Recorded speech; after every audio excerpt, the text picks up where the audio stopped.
माझी बरेच दिवसापासून एक इच्छा होती जी मी अखेर पूर्ण केली. हा व्हिडिओ शेवटपर्यंत नक्की पहा, कारण आज मला माझ्या मनातील एक खूप मोठी गोष्ट तुमच्यासोबत शेअर करायची आहे. बर्थडे म्हटलं की साधारणपणे काय होतं, हॉटेलिंग, पार्टी आणि बाहेर खूप वायपळ खर्च होतो. पण यंदा आम्ही एक वेगळा निर्णय घेतला. आम्ही निवासी मूकबधीर विद्यालयात जाऊन माझा वाढदिवस साजरा करायचा ठरवलं आणि फायनली तो दिवस आलाच, माझ्या वाढदिवसाचा. शाळेला सुट्ट्या असल्यामुळे बरीच मुलं गावी गेली होती, पण जी मुले तिथं होती त्यांच्यासाठी आम्ही जेवण आणि त्यांच्या रोजच्या अभ्यासासाठी लागणाऱ्या शालेय उपयोगी वस्तू घेऊन गेलो होतो. ती मुलं इतकी निरागस, इतकी गोड, त्या चेहऱ्यावरचे एक्सप्रेशन्स पाहून माझं मन इतकं भारावून गेलं की मला माझे अश्रू आवरता येत नव्हते. आपण नेहमी पाहतो समाजात इतर लोकांना सगळं काही मिळत असतं, तरीही त्यांचं मन कधी समाधानी नसतं.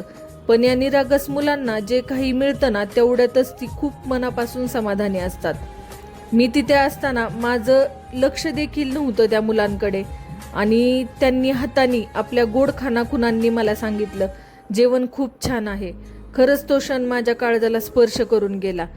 तुम्हालाही मी एकच सांगू इच्छिते, आयुष्यात कधी संधी मिळाली तर या मुलांसाठी नक्की काहीतरी करत जा, कारण या मुलांचे मनातून निघालेले आशीर्वाद कधीच वाया जात नाही. आणि मी सुद्धा आता ठरवले, यापुढे बाहेर वायफळ खर्च न करता अशाच गोष्टी करायच्या ज्यातून आपल्याला खरं आत्मिक समाधान मिळतं.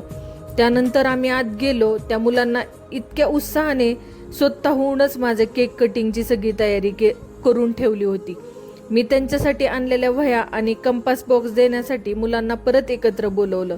मला मुलं थोडीच असल्यामुळे सर्व वस्तू मिळाल्या आणि जे सामान शिल्लक राहिलं ते तेथील सरांकडे मी सुपूर्त केलं.